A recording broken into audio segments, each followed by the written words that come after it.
Anointed Terminators. Anointed Terminators?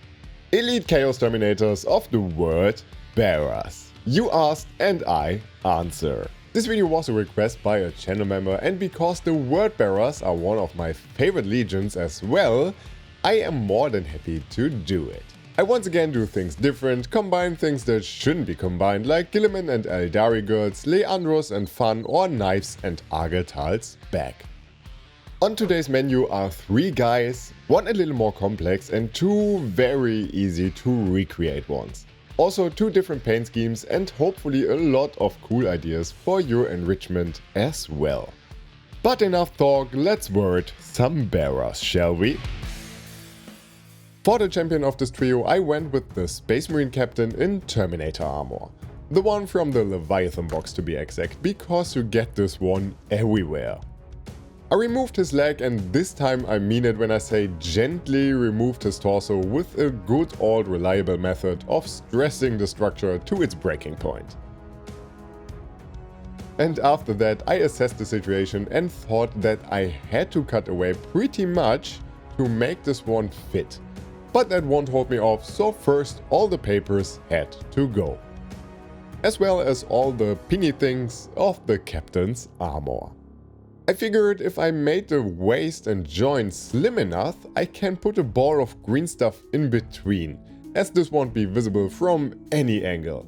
But first I removed this halo because it picked me in the finger. And after that I opened the stage for the green stuff and simply stuck the legs onto it. The only thing left to do here was to give him some thigh armor to cover unnecessary questionable gaps and pretend that this was like this from the beginning.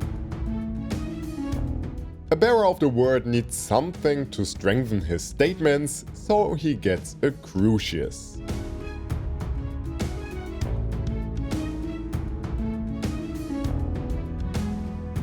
For that I've sawn a Terminator's arm in half and gave him this Death Guardian's power mace that has this relic-like look.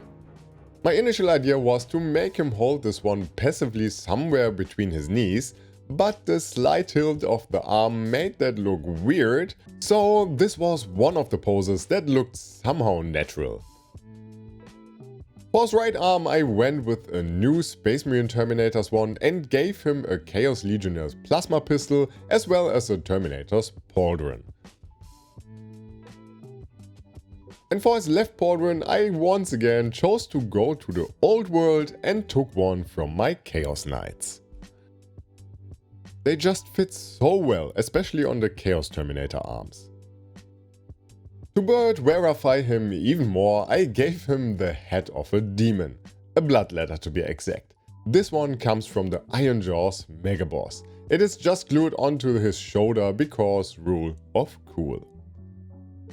And no, he is not from the Exorcist chapter. For his head I went with a Tartaros one because they are my favorite kind of Terminator armor, just removing the ball joint and replacing it with a ball of green stuff. And while I have that green stuff on hand, I might as well use it to create blobs on the armor. For candles, of course. These green stuff world candles are one of my favorite things to stick onto the Sons of LORGAR. They just instantly churchify Marines and give them a distinct gothic and grimdark look. I just stick them into the green stuff, which in return looks like molten or dried wax. And after that I simply use my sculpting tool and a tiny amount of water to bring these 2 parts together. Another piece I cannot stop using for my Bearers of the Bird are these chaotic purity seals. These are also from Green Stuff World and I just glue them onto the armor where I think they fit. And for the next step, books. Word bearers need to bear a lot of words around, and to make this slightly easier, a book on a chain is this dude's way to go. I glued it onto the cape, enriched it with a Chaos Star and went on with some chains. I covered or deloyalized the loyalist tie symbol on his leg and also made the floating book appear hanging.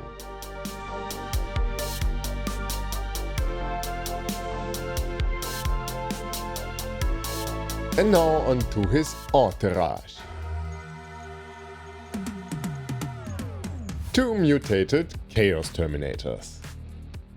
Since the first guy took me the greater part of the day, these two shall be finished within a shorter amount of time. So one arm is just straight up glued onto the torso, coming from a Nurgle Terminator, giving this one instantly a very dynamic pose. And speaking of dynamic, the next addition is the head of a Slaneshi dubstep enjoyer. I just removed the ball joint in a more or less 45-degree angle so it fits into the head missing space of the Terminator armor.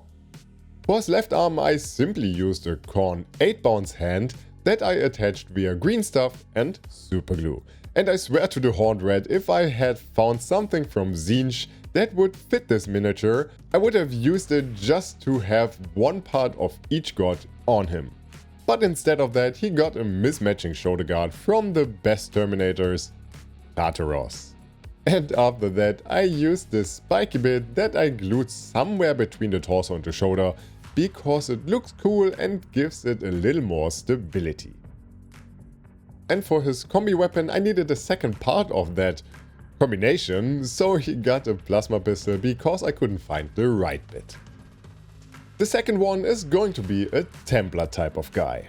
So first he needs a shield bearing arm of either a Wolfguard Terminator or a Ravenwing. I'm not sure, to be honest. And secondly, he obviously needs a Old World Chaos Knight's shield because they are really nice and actually fit very well onto these hands. For his right arm I was torn between giving him just a chunky bolter or a chain fist. Both looked very cool and either transformed him into a breacher kind of guy or a brute. I went with the chain fist because once again this one comes from the 8-bounce kit and looks very mutated. And I only just realized that I used the exact same bit last week. How boring. But it also underlines how versatile it is. He also got the fitting shoulder guard and of course a mismatching one from, again, the best Terminators. When we get new Tartaros one, I hope you are aware that I will convert them into everything. I guess this is a fair warning.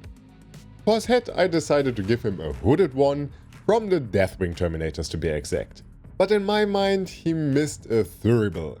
You know, these small containers on a chain you see on churches and everywhere in 40k to consecrate stuff. But since he ran out of oils, he gets a badass chain weapon when the combat gets thicker or he falls into a rampage.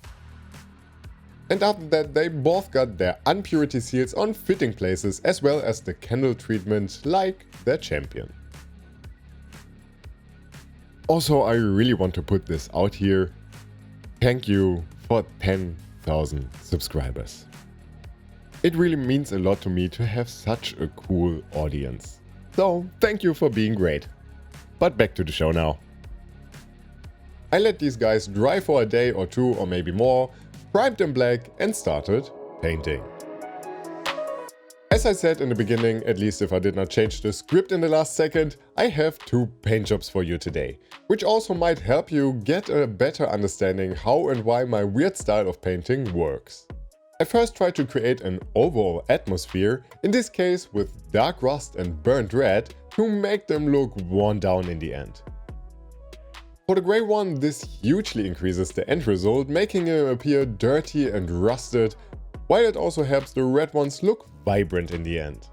For the red parts I went with burnt red and scarlet red this time, smashing them together on the fly. The grey is actually just neutral grey and a little bit of white. It looks more magical than it has any right to be when this one is fully painted, thanks to the brown undercoat. The trim got the treatment of Vallejo Silver. I wanted it to be as bright as possible as it really contrasts the red. And the golden parts got a coat of Pro Aqueous Bronze, just my favorite metallic color.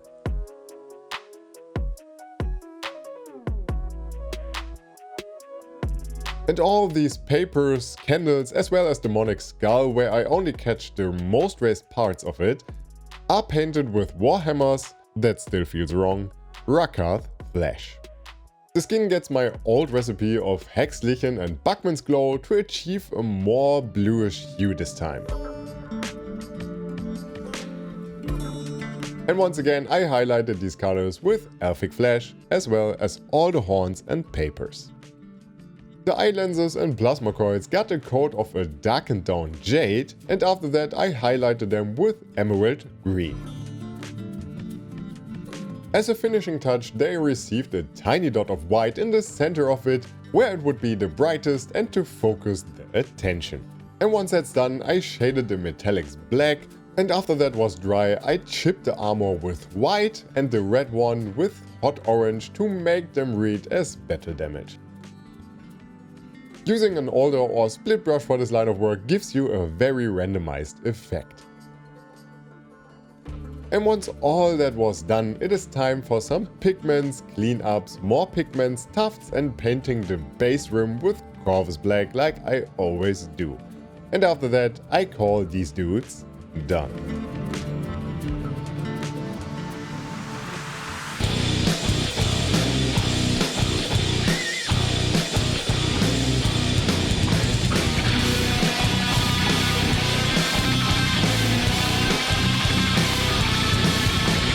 As I said, this was a channel's member's wish, and there's always a little more pressure behind these builds because of this. But I guess I achieved something that resembles these guys, and each member is looking unique, warp touch, and, well, elevated above their comrades. Maybe I can get my hands on the new Terminators so I could do something more ancient looking for the Word Bearers, Death Guard, and maybe even the Black Legion. There's not much Black Legion on this channel, which is crazy. Also, Word Bearers in grey. I really like that. It's a cool color combination I can get used to be honest. And maybe we get some cool LORGAR related releases in the near future. But enough talk. Once again, thank you guys for 10,000 subscribers. I really call this an achievement. So don't forget to leave a like, subscription, or hype the Ultramarines out of this video, since all these things help pushing this content through the algorithm towards other like-minded people. And we are going to see each other in the next one.